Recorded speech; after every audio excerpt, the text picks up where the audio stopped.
hayya 'alas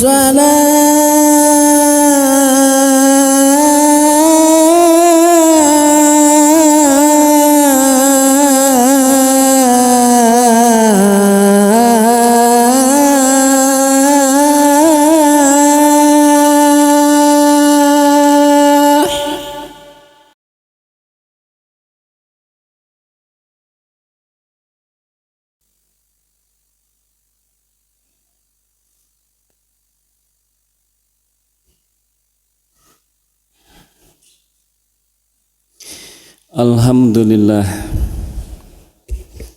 bi ni'matihi tatimmus shalihat wa tarfa'ud darajat wa asyhadu an la ilaha illallah wahdahu la syarikalah wa asyhadu anna Muhammadan abduhu wa rasuluh alladzi la nabiyya ba'dah amma ba'du. Hadirin ikhwatu iman yang dimuliakan oleh Allah Subhanahu wa taala. Manusia itu makhluk bergerak yang tidak akan betah berada di satu tempat. Sebagai bukti, ketika kemarin 3 tahun kita di karantina, keselnya bukan main. Bahkan menurut penuturan para mahasiswa yang kuliah di Ummul Qura, Mekah, selama pandemi kegiatan perkuliahan dihentikan. Kemudian setiap siswa di karantina, 1 orang dikasih 1 kamar hotel bintang 5, makan 3 kali sehari, buah-buahan selalu penuh. Tetap saja kesel, walaupun tinggal di hotel bintang 5. Oleh karenanya nanti ada yang disebut dengan sapar, selain ada istilah mukim. Mukim adalah orang yang sedang berada di rumahnya sendiri, di kampungnya atau di kotanya sendiri. Sementara musafir adalah orang yang keluar meninggalkan rumah. Ada satu pertanyaan dari sekian banyak pertanyaan yang kaitan dengan masalah sapar, yaitu bolehkah kita bertayamum ketika kita sedang sapar, padahal air ada? Pertanyaan itu yang sering muncul.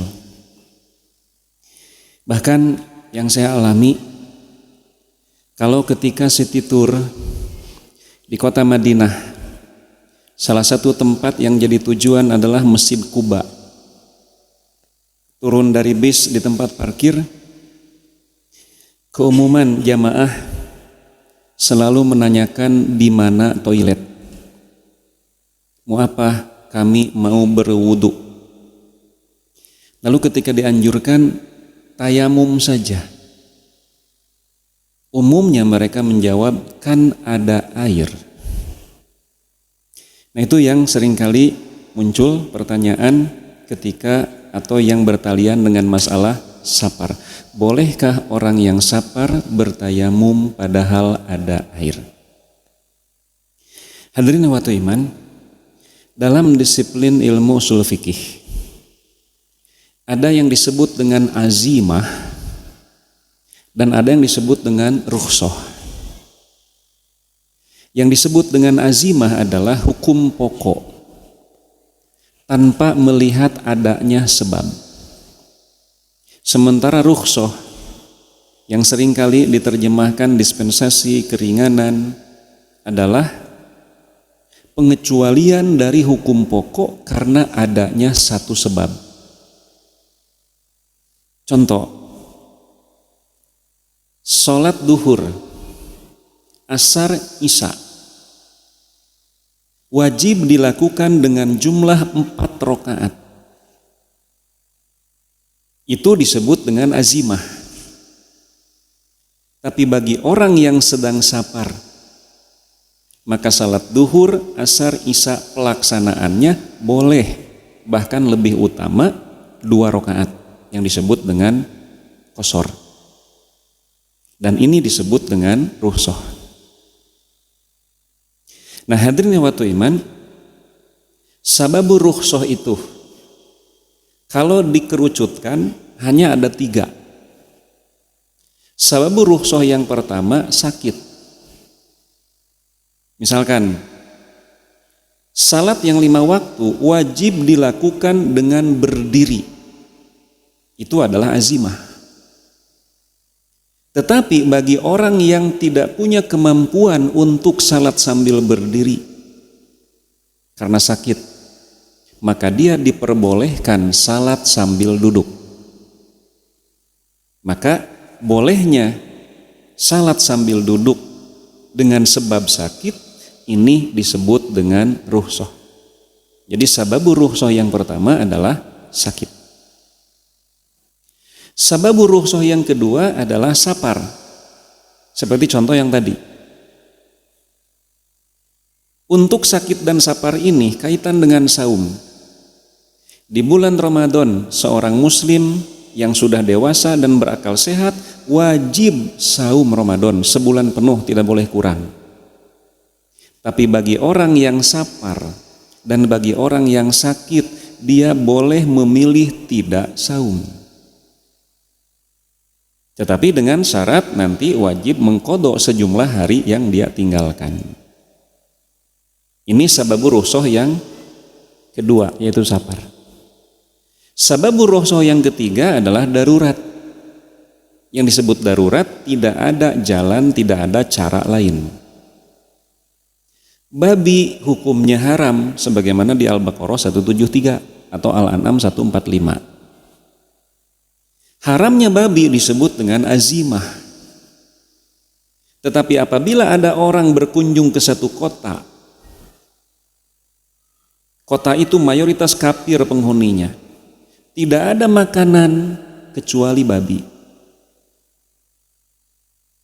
Apabila dia tidak makan, akan menyebabkan dia sakit, bahkan tidak mustahil akan menghantarkannya kepada kematian.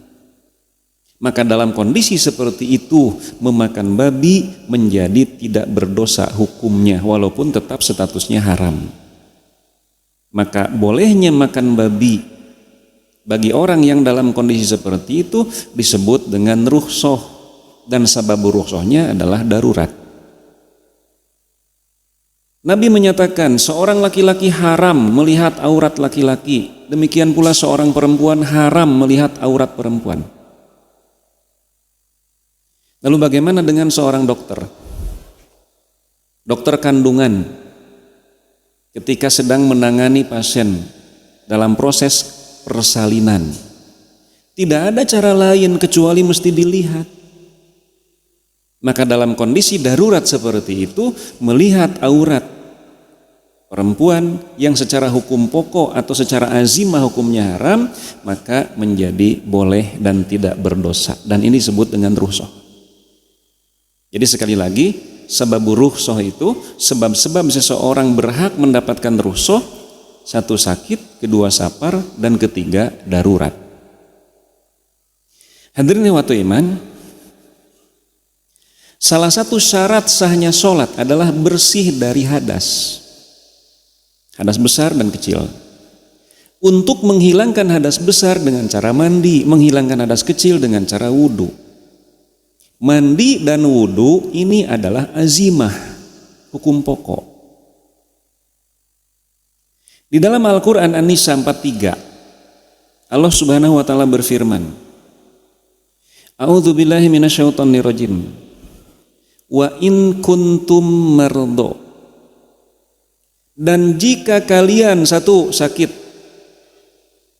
au ala safarin, atau dua kalian sedang safar, au jaa ahadum minkum minal ghaid, atau tiga setelah kalian buang air, au lamastumun nisa, atau empat setelah kalian campur suami istri, maka wajib bersuci.